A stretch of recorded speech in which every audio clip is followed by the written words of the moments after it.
Erebus.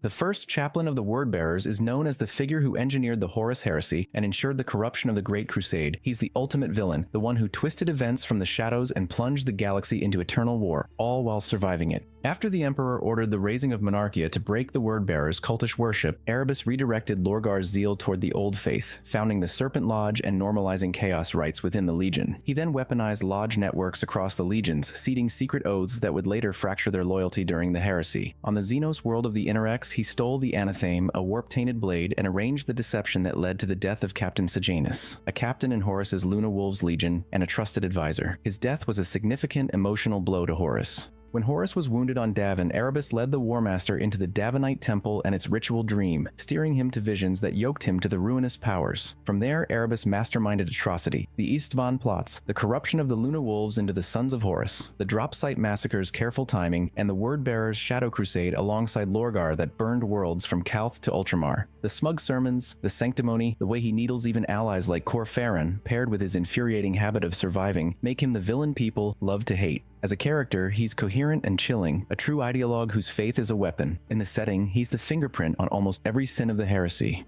John Grammaticus. Among the characters introduced during the Horus heresy, John Grammaticus often stands out as one of the most disliked because fans feel he never quite fit into the story. He's a perpetual and unkillable, which already makes him hard to root for in a universe where death and sacrifice are the norm. Grammaticus was tied to the alien cabal, serving as their tool to influence the heresy's outcome. He wasn't just immortal, he had psychic gifts and the strange power of logokinesis, bending words to manipulate reality. The problem? These abilities often came across as narrative shortcuts, showing up to push the plot forward in ways that undercut the tension. The most infamous example was when he delivered the Fulgurite shard meant to kill Vulcan. Instead of deepening the story, his involvement left many readers frustrated. It felt like the character existed only to complicate things and then vanish. Even his role with the Cabal fell apart, since that faction's grand plan was later abandoned in the lore, leaving Grammaticus adrift without purpose. His sudden reappearances make him feel less like a character and more like a plot device. Cato Sicarius. Once captain of the Ultramarine Second Company, Cato Sicarius is famed for headline-grabbing heroics and a wall of honorifics. To many, he reads less like a soldier and more like an Ultramar recruitment poster. Sicarius led multiple strikes that cemented his reputation for aggressive, decisive assaults across the galaxy. His personal panoply, most notably the Talisarian Tempest Blade, and a cabinet of laurels like the Knight Champion of Macragge, built the public myth of the chapter's Golden Sun. During the opening of the Great Rift, he was listed missing in the warp, later reappearing to serve under Robute Guilliman, fighting alongside the Primarch's household guard and resuming frontline command duties against Xenos and heretic foes. The problem with this character isn't that he's evil, it's that he's too over the top. While he embodies the Ultramarine's ideal, his portrayal lacks subtlety. He rarely fails, and when he does, it's framed as noble sacrifice. Fans also criticize him for being arrogant, especially when compared to more grounded heroes like Captain Titus. Despite this, Sicarius remains popular among those who enjoy bold cinematic heroism, but for many he's the poster child of 40k's Mary Sue problem.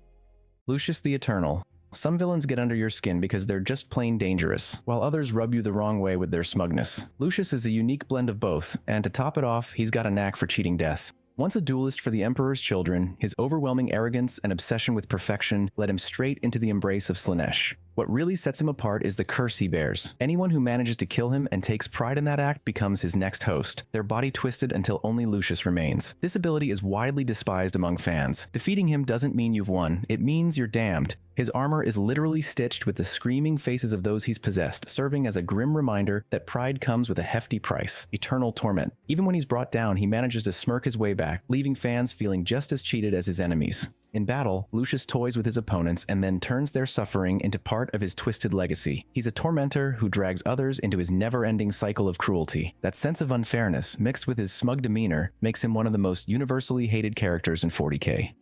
Leandros.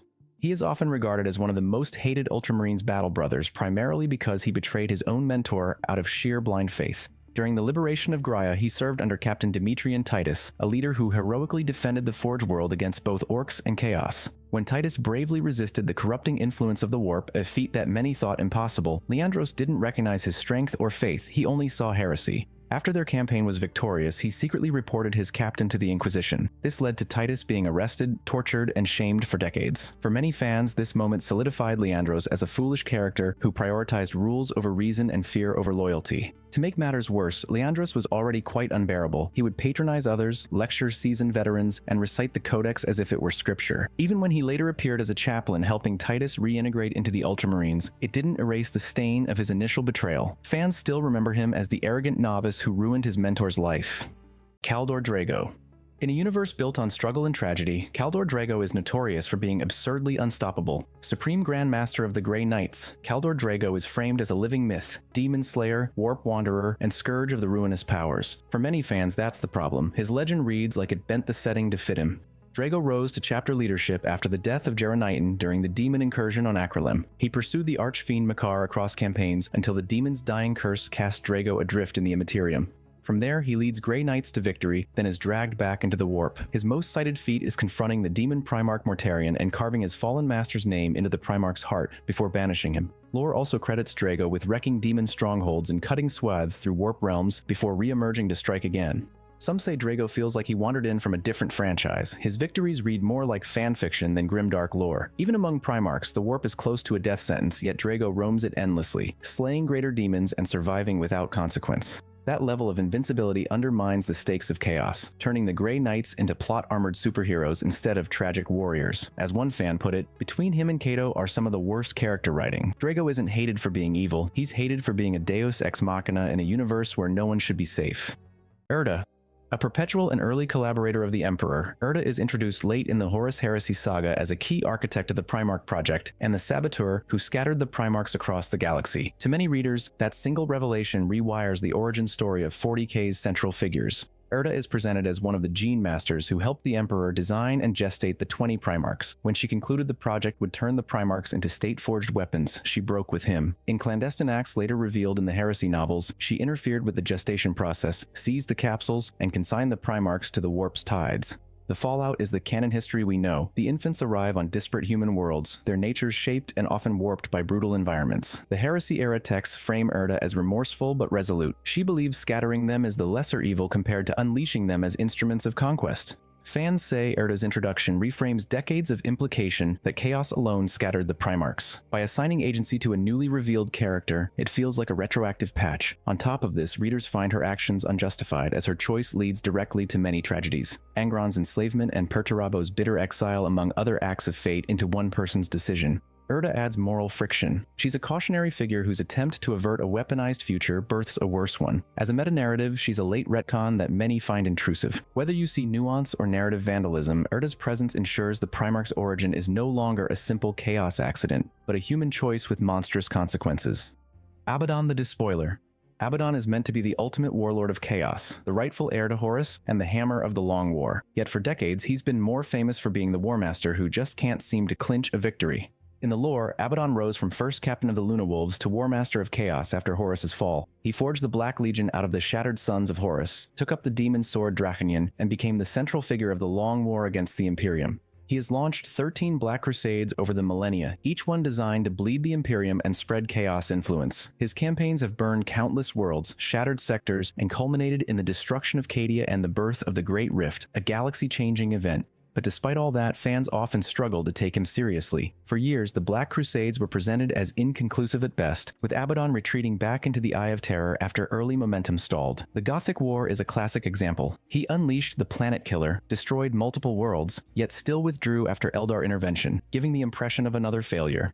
The comparison to Horus only makes things worse. Where Horus had charisma, tragedy, and depth, Abaddon is often seen as flat and one-dimensional, propped up by plot armor rather than compelling storytelling. Even with Cadia's destruction and the rift tearing reality apart, many fans felt it came too late to erase decades of memes about Fail Abaddon.